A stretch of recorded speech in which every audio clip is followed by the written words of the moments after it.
Joshua Weissman just released a new video, Pad Thai. And we're going to do a react video.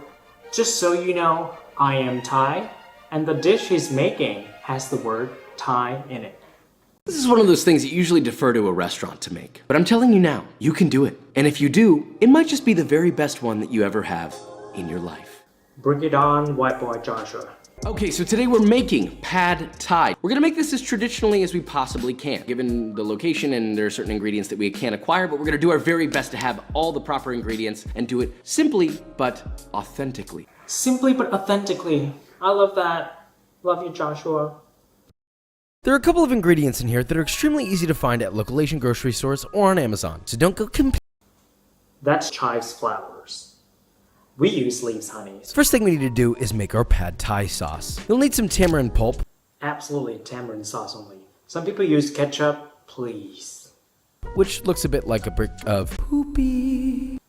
Yeah, it does look like poop. Place it in a small bowl and mix in half a cup of boiling water, 3 heaping tablespoons of Thai palm sugar, followed by 2 tablespoons of fish sauce, and 1 tablespoon of Thai black soy sauce.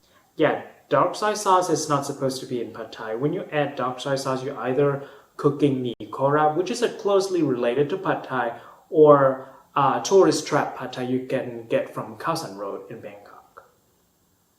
Next up, get half a pound of chicken breast, What supreme mystery shit is this? Chicken breast?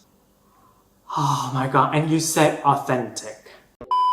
Simply but authentically. This might come as a surprise to you, but chicken, authentically, is not in Pad Thai. It's the shit white people put in to get closer to Jesus, because it's white.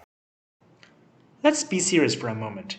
Here is Siam I, one of the most famous Pad Thai restaurants in Bangkok. If you Google Pad Thai in Bangkok, this one probably the first to come up. It's pretty famous, not just for the tourists, but to the locals too.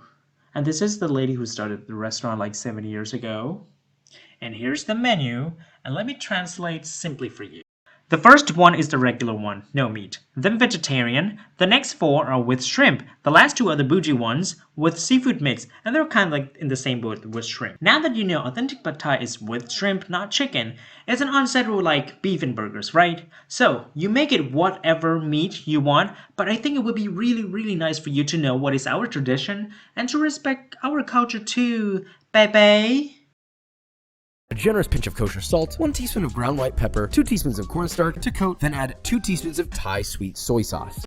This is killing me. Joshua, you're marinating the chicken. Is this some sort of baptism to make it holier? Simply but authentically. You'll need about 8 ounces of dried Pad Thai rice noodles. Pop those into a large bowl and cover with hot water. Not necessary, because you're gonna overcook the noodle, because you have to stir fry it again. Room temp is more than enough. Let me introduce you to the all-important dried shrimp. You don't skip this. He's right, finally.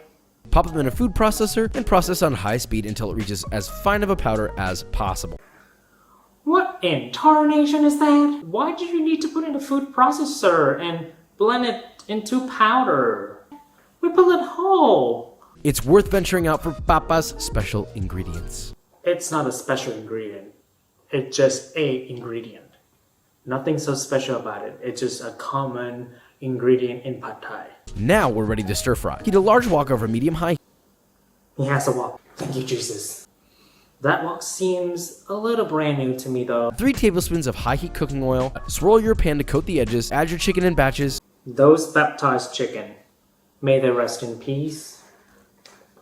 That's cooked all the way through, no medium rare chicken. Then remove your chicken and set to the side. Heat up another 3 tablespoons of oil over medium-high. Add in your ground dried shrimp. Those shrimp too. Stir fry, shaking the pan vigorously while constantly stirring, and let those cook until golden brown and toasted. Then add 2 thinly sliced shallots. Stir fry that constantly for 2 to 3 minutes or just until they begin to soften. Then add 4 cloves of garlic. Stir fry for yet another 2 minutes. Then you can optionally add 1.5 tablespoons of finely minced zakai, which is Thai salted daikon. Again, optional. Sakai? Sakai? What the hell is that? I was born and raised in Thailand. I never heard of Sakai before. I did Google what is Sakai and I found this. It's a type of pickled mustard plant stem, which is not used in Pad Thai, at least in this universe. Judging from the look of what he put in, I assume it's Korean pickled radish, which is not used in Pad Thai in this universe as well. It might be a good sub though. And this is chai po, which is what we put in pad thai to add sweetness into the dish. It's brown and not really an optional ingredient. Plus, it's not that difficult to find online. Simply, but authentically. Finally, add your soaked and drained rice nudes. Where's tofu? Don't say that you can't find tofu in Texas. Followed by that beautiful pad thai sauce. Follow that beautiful not pad thai sauce.